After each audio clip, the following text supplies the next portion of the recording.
જય શ્રી કૃષ્ણ. કેમ છો બધા? મારી સેકન્ડ ઇનિંગ્સ ચેનલમાં આપ સૌનું સ્વાગત છે. એસિડિટી થાય અથાણું ન ખવાય, બીપી વધી જાય અથાણું ન ખવાય. આપણું પાકશાસ્ત્ર અને આયુર્વેદના જ્ઞાનની સમજ પીઝા બર્ગર ખાવાવાળી જનરેશનને ક્યાં છે? આપણા પૂર્વજોમાં આપણે ક્યારે સાંભળ્યું હતું અપચો છે, એસિડિટી છે કે હાઈ બીપી છે? નહીં ને, કારણ કે તેઓનું જીવન એ ખોરાક સાચો હતો. એવી જ આપણા ગુજરાતી રસ્તાની શોભા અને સ્વાદ વધારતી પ્રાચીન રેસીપી ગુંદા કેરી આપણે બનાવીએ, જેમાં રાઈ, મેથી, હિંગ જેવા પાચક અને શરીરને ફાયદાકારક તત્વો છે. ચાલો આપણે બનાવીએ ગુંદા કેરી.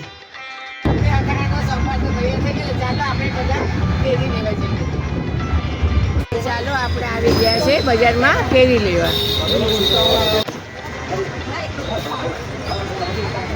કેરીની પસંદગીમાં અમુક વસ્તુઓનું ધ્યાન રાખવાનું, જેમ કે કડક હોવી જોઈએ, આનાથી સફેદ નીકળવી જોઈએ, નરમ ન હોવી જોઈએ.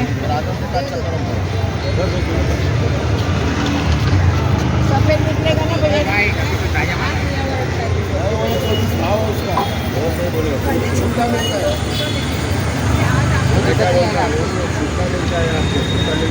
ખાટા અથાણા માટે દેશી લાડવો છે, તેની છાલ નહીં કાઢવાની ને એના છાલ સાથે ટુકડા કરવાના.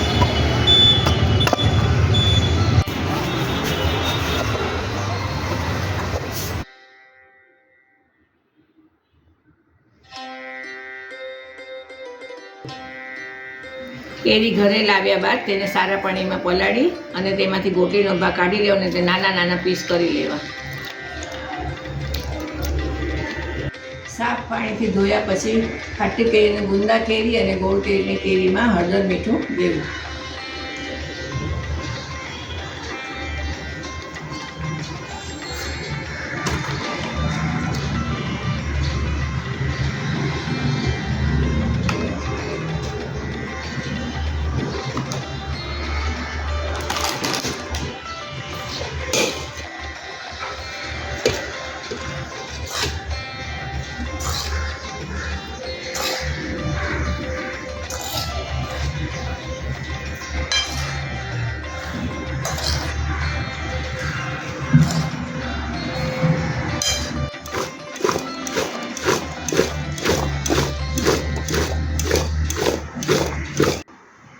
ખાટા અથાણાના ગુંદા કેરી હળદર મીઠાના પાણીમાં એક રાત રાખી અને સવારે વહેલા કાઢી લેવાના. પંખામાં 2 કલાક સુકાવા દેવા.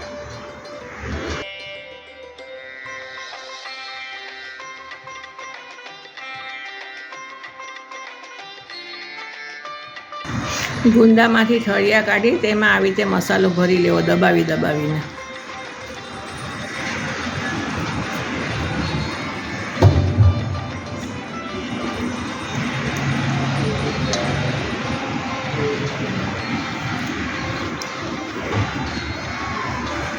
આગલી દિવસે બની ધોઈને સ્વચ્છ કરીને તડકે સૂકવીને તૈયાર રાખવી.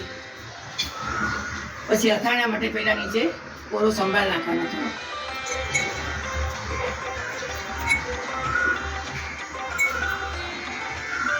પછી કેરીનો થોડો કરવાનો.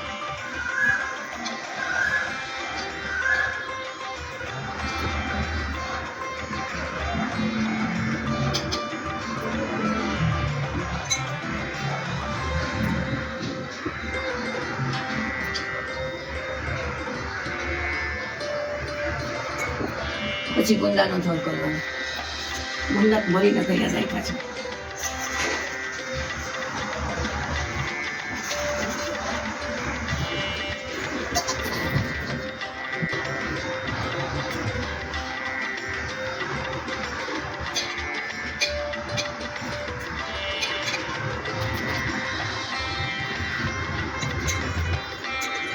દબાવતું જવાનું, દાબીને ભરવાનું અથાણું એટલે બગડે નહીં.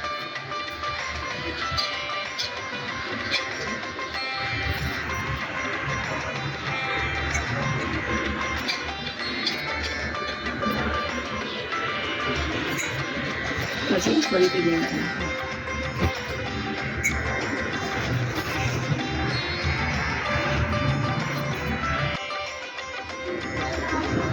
એક કેરીનો થર, એક ગુંદાનો થર એમ કરીને દબાવીને ભરી લેવું અને એમાં થોડી જગ્યા રાખવી અને એક રાત રહેવા દેવું. પછી નીચે બેસી જાય અથાણું, પછી ગરમ તેલ કરીને ઠંડુ કરીને રેડી દેવાનું. 4 થી 5 કલાક ગુંદા અને કેરીને બરણીમાં ભરીને થઈ ગયા છે. તો હવે ગરમ કરેલું તેલ ઠંડુ કરીને એમાં રેડી દેવું.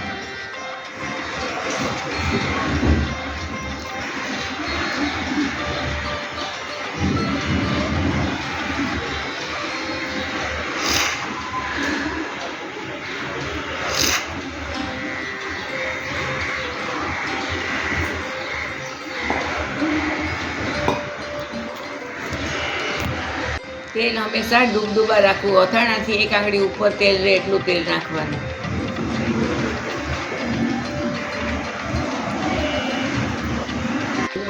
અથાણામાં ડૂબાડૂબ તેલ નાખવાથી અંદરની હવા બધી બહાર નીકળી જાય છે અને અથાણું જરા બગડતું નથી.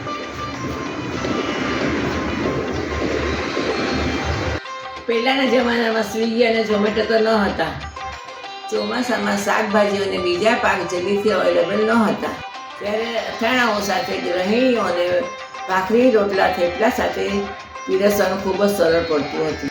તો બર્ગર પીઝા ખાવાવાળી પેઢી ફાસ્ટફૂડ છોડી અમારા અથાણાનો ચટાકો માણી તો જુઓ, બધું ભૂલી જશો. હવે પણ ગુંદા કેરીનું અથાણું બનાવજો. બાળકોથી લઈને વડીલોને બધાને ભાવશે. મારો વિડીયો અહીંયા હું પૂરો કરું છું અને મારી ચેનલને લાઈક શેર સબસ્ક્રાઈબ કરતા રહેજો.